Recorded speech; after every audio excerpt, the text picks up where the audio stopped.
morning, everybody. Welcome back to another morning word. Thanks for joining us. For those new to this is where I share a couple minutes really to share from my own personal Bible study. Why?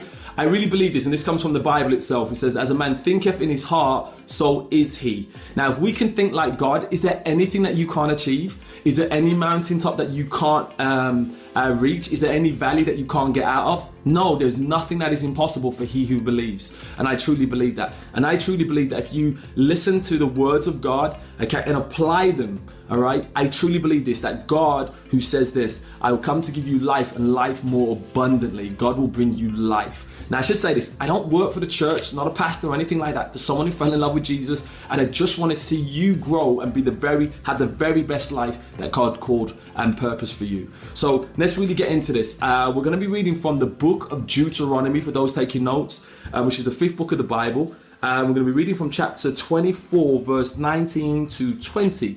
And it reads this: when you are harvesting in the field and you overlook a sheaf, do not go back and get it. Leave it for the alien, the fatherless, and the widow. Remember that you were slaves in Egypt. Now I'm going to call this save for the poor. Put aside some for the poor. Now, taking care of the disadvantaged, the needy, the poor, the fatherless, the widows, shouldn't be something that happens when we get this moment of compassion. Do you know, you see the homeless person like, let me dig around in my pocket and see what I can find, and I'll give them £1. Or you see that advert come up on the TV, and we see them all the time, and because unfortunately so many things going on in the world, you go like, let me put £5 or £10 to that.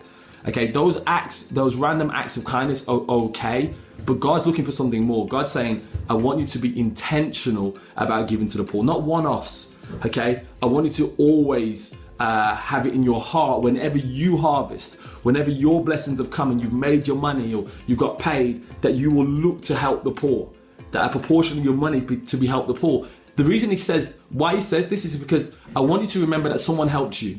Someone somewhere at some point helped you. Just like the people of the nation of Israel, they were once slaves, and he says, now that you have your success, okay, make sure that you now go and help other people too.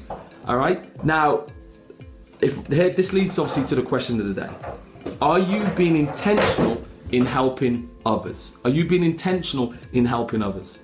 Here's the lesson of the day: we need to be intentional on a regular basis, helping those who are worse off than ourselves. Now, we've all been there, whether it be a government, a bank, your company, a family member, a friend who's helped us. Now it's time to go and help others. Pass on the blessing. Okay, don't keep the blessing, pass on the blessing. So here's the action of the day. Set aside a portion of your wealth to help others. That's all I'm asking. Set aside a small portion.